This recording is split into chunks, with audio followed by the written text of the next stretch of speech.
ગોંડલમાં પ્રથમ વરસાદે જ ગોંડલ નગરપાલિકાની પ્રી મોન્સૂન કામગીરીની છે તે પોલ ખુલી છે. શું છે સમગ્ર બનાવ, આવો જાણી વિગતવાર.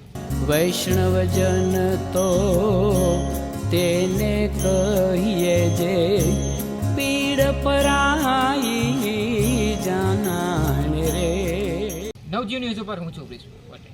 ગુજરાતમાં ચોમાસાની વિધિવત રીતે છે તે એન્ટ્રી છે તે થઈ છે કે ત્યારે ગોંડલમાં પણ આજે બપોર બાદ છે તે ચોમાસાની છે તે શરૂઆત થઈ હતી. ત્યારે 2 કલાકમાં 2.5 જેટલો વરસાદ છે તે વરસ્યો છે. ત્યારે કહી શકાય કે ગોંડલમાં પણ રાજ્ય માર્ગો પર પાણી છે તે ફરતા હતા. ત્યારે વરસાદી વાતાવરણને લઈ અને ગોંડલના ખોડિયાનગરનું નાલું છે તે ત્યાં પણ છે તે પાણી ભરાયું હતું અને ત્યાં છે તે 2 વ્હીલનું છે તે ડાયવર્ઝન છે તે આપવામાં આવ્યું હતું. કારણ કે ગુંદાળા ઓવરબ્રિજ છે બનતો હોવાથી લઈને ખોડિયાર નાલું છે તે એક ડાયવર્ઝન છે તે આપવામાં આવ્યું હતું. ત્યાં પણ લોકો છે તે જોખમી રીતે છે તે પસાર થઈ રહ્યા હતા. ત્યારબાદ ગોંડલના ઉંબાડા અંડરબ્રિજ ઉપર એક એસટી બસ છે તે ફસાઈ હતી. આ બસ છે તે જૂનાગઢથી નીકળી હતી અને દાહોદ છે તે જઈ રહી હતી, જેમાં 35થી વધુ મુસાફરો છે તે સવાર હતા અને આ બસ છે તે ગોંડલ એસટી બસ સ્ટેન્ડે પહોંચી હતી. ત્યારબાદ ત્યાંથી છે તે ઉંબાડા અંડરબ્રિજ ઉપરથી પસાર થઈ અને જે તે જઈ રહી હતી. ત્યારે વરસાદ છે તે આવ્યો હતો અને ઉંબાડા અંડરબ્રિજમાં પાણી ભરાયું હોવા છતાં પણ આ એસટી ડ્રાઈવર દ્વારા છે તે એસટી બસ ત્યાંથી પસાર છે તે કરવામાં આવી હતી. ત્યારે અધવચ્ચે આ એસટી બસ છે તે બંધ પડી હતી અને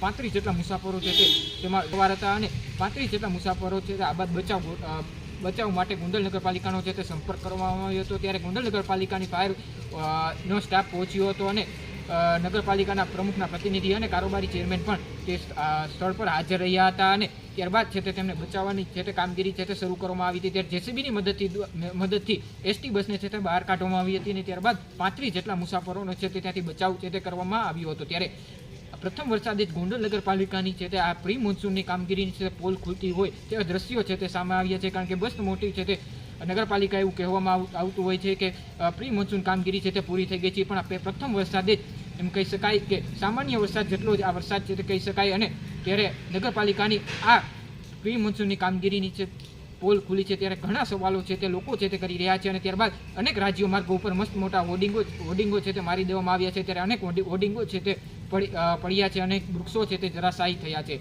ત્યારે હવે જોવાનું રહ્યું કે આવનારા દિવસોમાં નગરપાલિકા ફરી એક પ્રી મોન્સૂનની કામગીરી છે તે કરે છે અને હવે આવનારા દિવસોમાં જ્યારે વરસાદ આવે છે ત્યારે પ્રી મોન્સૂનની કામગીરી ઉપર છે તે કેવી થઈ છે તે પણ એક જોવાનું રહ્યું.